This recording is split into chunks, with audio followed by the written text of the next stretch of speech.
The reproductive system. During sexual intercourse, about 4 milliliters of semen, containing as many as 400 million sperm cells, are deposited in the female's vagina. Most of these sperm will die within 48 hours. If fertilization takes place, the sperm usually meet the ovum in the fallopian tube, requiring the sperm cells to swim from the upper vagina, through the cervix, and across the length of the uterus before reaching the fallopian tube, a considerable distance compared to the size of the sperm cell. Once the ovum fuses with a single sperm cell, its cell membrane changes, preventing fusion with other sperm. This process ultimately leads to the formation of a cell called a zygote, the union of an ova and the sperm.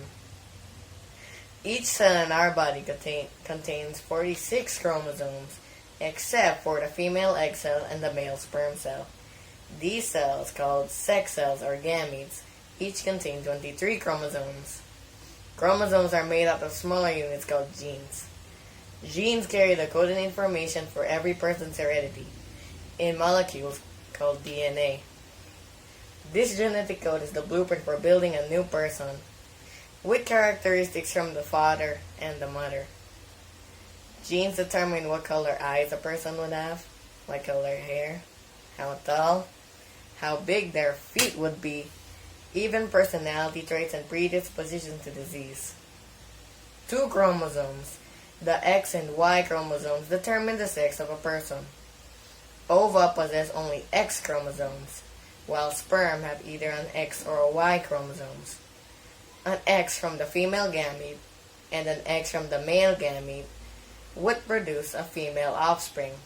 Likewise, an X from the female gamete and the Y from the male gamete would produce a male offspring. During fertilization, the 2 sets of chromosomes combine. Within hours of fertilization, the zygote begins to develop and travels along the fallopian tube, reaching the uterus in approximately 3 days. When the zygote reaches the uterus and implants in the endometrium, the female is said to be pregnant. For the first 8 weeks, the developing organism is called an embryo.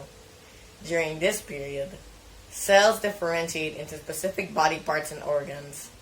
A temporary organ implanted in the uterine wall, present only during pregnancy, called the placenta, provides the fetus with oxygen and nutrients, and takes away waste such as carbon dioxide via the umbilical cord.